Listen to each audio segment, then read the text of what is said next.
Most yoga teachers knows many asanas, but very few of them knows how to balance Hatha Yoga sequence. Do you know an unbalanced sequencing can harm the body instead of healing the body?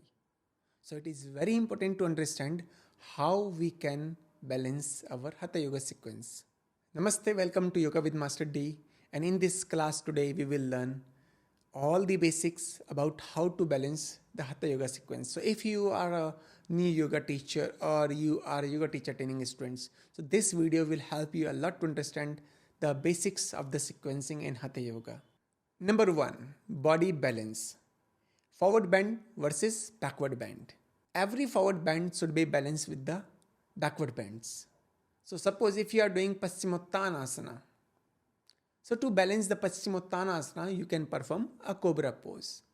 I'm not saying to do it right away after the Paschimottanasana, but later in the sequencing when you will come to lying down position, so that time you can perform the Bhujangasana as well, and that will help you to balance your overall sequencing. Left versus right. So make sure, this is a very common mistake I had seen with the people many times, that okay, many students, they may try to do some posture which could be a bit advanced. So they do it one side, because one side most of the things you can do. So then one side we do a lot and then other side we don't perform because we cannot do it nicely. So that is a very common mistake many times new students they do. So make sure it is very important also to balance that side. So if you are practicing something on the right side, so do not forget or do not miss to do it on the left side. That is very important. Strength versus stretch. Sometimes what happens is some people they do over on a one body part. That is not required. Like suppose okay, you are doing too much on the leg strengthening and you forget about to stretch that muscle. That is not a good way. I mentioned last time in my previous video as well. Make sure it is not like okay, we will kill you okay in the class. That's not like that way. A balanced approach is very important in the classroom. Okay, very rarely, barely, like we may try to target some specific part of the body, but in general, if we do not talking about the peak pose or something specifically, if you are talking about a Hatha Yoga sequence, so make sure the balance is the essence here again. So try to balance it. So if you are putting some strengthening posture, so also try to add some relaxing posture throughout your sequence. Now, if we talk about the balance, the second part is the spine balance. Here make sure we are trying to performing all the basic movement of the spine, which is bending forward, bending backward, bending lateral and twist. And as well at the same time, we also don't need to forget the extension of the spine. So all these 5 movements supposed to be there when we are trying to perform the asanas. Number third is energy balance. Make sure balance the energy is also very important in the class. Hatha Yoga means balance between the effort and ease. Try not to just make the class so strong, so hard, then after then person are not able to feel comfortable. Or do not make it so relaxed as well. Like okay, person looks like sleepy. Okay, so the class supposed to have a good amount of balance between effort and ease. So put a decent amount of the strengthening, flexibility, all the movements, but at the same time also try to put some decent amount of the relaxing posture where people can feel relaxed and ease. So it is very important again to understand if we are trying to talk about balancing the class. Number 4, the structure you are preparing for the class. That structure also supposed to be balanced. So in Hatha Yoga last time in my previous video when I talking about how to make the sequence, let's repeat it again. Make sure a decent balanced class.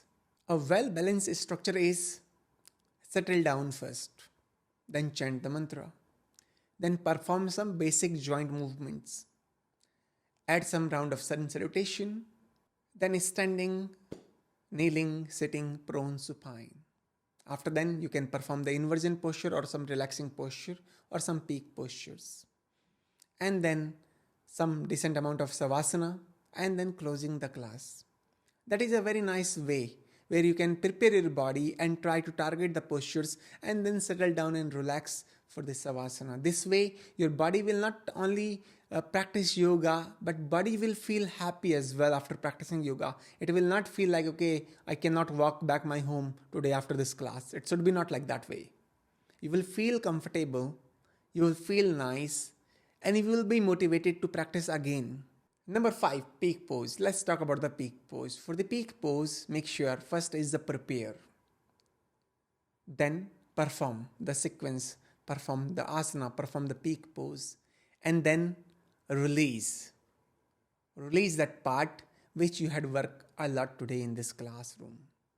Try not to do it like just do the backward bend, bend, and then do not try to give it counter or release.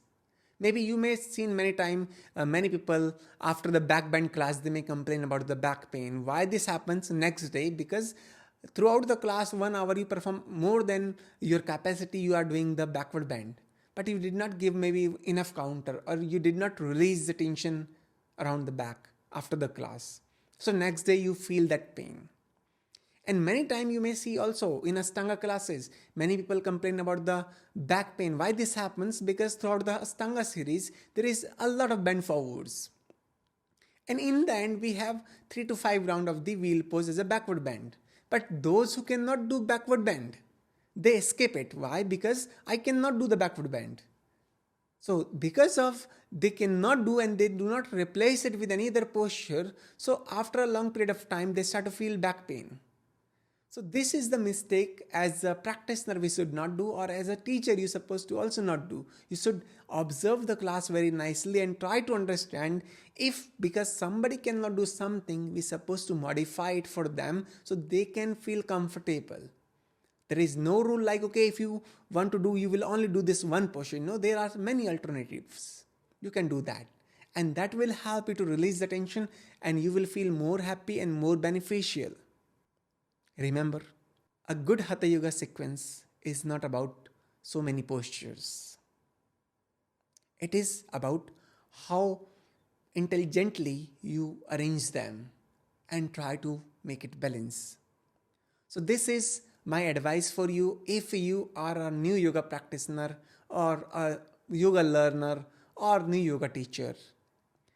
Try to have a look rather than running behind so many postures, running behind what's new and try to running behind what is more exciting, this or that. Try to balance the sequences and try to balance your practice.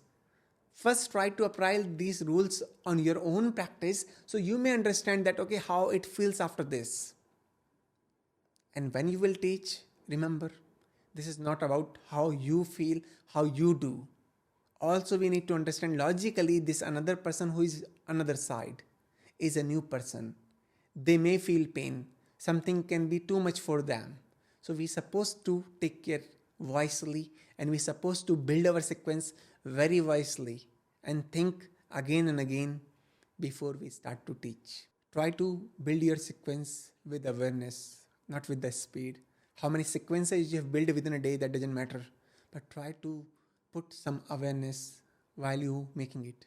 And if you think this video add a little value in your life, please share this video with your other yoga friends and yoga teachers.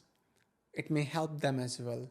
Thank you very much to watching Yoga with Master D, and I will see you again. Namaste.